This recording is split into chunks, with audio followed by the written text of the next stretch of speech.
ഇന്ന് നമ്മൾ യോക്കിൽ മുഴുവനായിട്ട് കവർ ചെയ്ത് നിൽക്കുന്ന ഒരു വർക്കാണ് കാണിക്കുന്നത്. അതിന് വേണ്ടിയിട്ടുള്ള ഒരു ഔട്ട്ലൈൻ ആണ് ഇവിടെ വരച്ചിരിക്കുന്നത്. 6 ഇഞ്ചസ് ഗ്യാപ്പിലാണ് ഈ ലെങ്ത് കൊടുത്തേക്കുന്നത്. അങ്ങോട്ടും ഇങ്ങോട്ടും 6 ഇഞ്ചസ് ആണ് കൊടുത്തേക്കുന്നത്. പിന്നെ ഓരോ ലൈനിൻ്റെ ഇടയിൽ 1/2 ഇഞ്ചസ് ആണ് കൊടുത്തേക്കുന്നത്. വളരെ സിമ്പിളായിട്ട് പെട്ടെന്ന് ചെയ്യാൻ പറ്റുന്ന ഒരു വർക്കാണ് ഇത്. ഈ ഒരു വർക്ക് ചെയ്യാനായിട്ട് ഞാൻ 2 കളറിലെ ത്രെഡ് എടുത്തിട്ടുണ്ട്. അപ്പോൾ നമുക്കിത് ചെയ്തു തുടങ്ങാം. യോക്ക് പോർഷൻ തീരുന്നതിൻ്റെ താഴത്ത് നിന്നാണ് നമ്മൾ വർക്ക് സ്റ്റാർട്ട് ചെയ്യാൻ പോകുന്നത്. ഇതേപോലെ നെയ്ഡിൽ മുകളിലേക്ക് എടുക്കുക.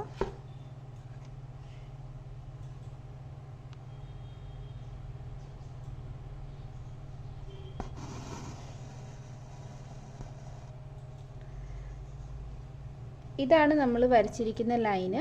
അതിന് കുറച്ച് മാറി താഴേക്ക് നീഡിൽ ഇറക്കണം.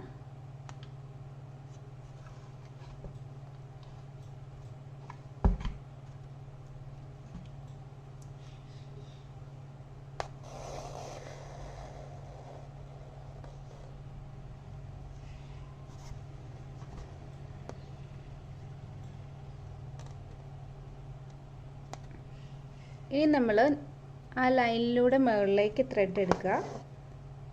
ഇതിൻ്റെ ഉള്ളിലേക്ക് എടുത്തിട്ട്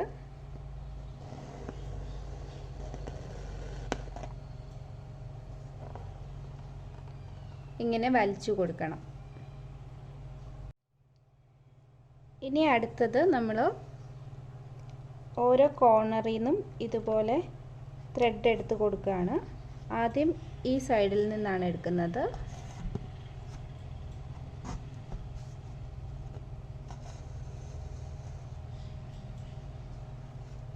അടുത്തത് ഈ സൈഡിൽ നിന്ന് എടുക്കുകയാണ്.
ഇപ്പോൾ ഇതുപോലെ ഒരു ലൈൻ ചെയ്ത് കൊടുത്തിട്ടുണ്ട്.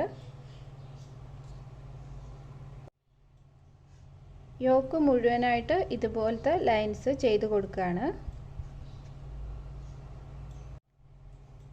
ഇനി വൈറ്റ് കളർ ത്രെഡ് എടുത്തിട്ടുണ്ട്.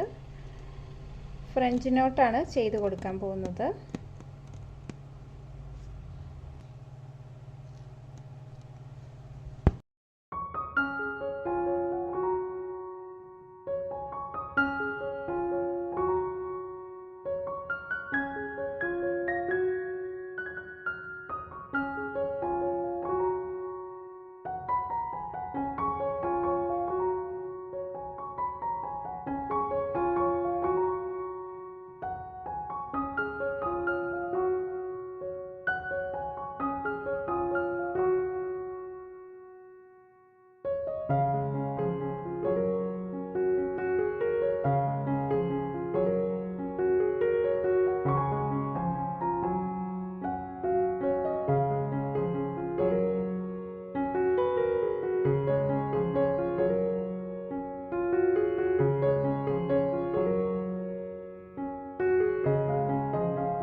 ഇപ്പോൾ അതേ പാറ്റേൺ യോക്ക് മുഴുവനായിട്ട് റിപ്പീറ്റ് ചെയ്തിട്ടുണ്ട്. ഇതാണ് നമ്മുടെ ഫൈനൽ ലുക്ക്. ഈ വീഡിയോ ഇഷ്ടമായാൽ ലൈക്ക് ചെയ്യണം. കൂടുതൽ വീഡിയോസിനായി ചാനൽ സബ്സ്ക്രൈബ് ചെയ്യുക. Thank you for watching.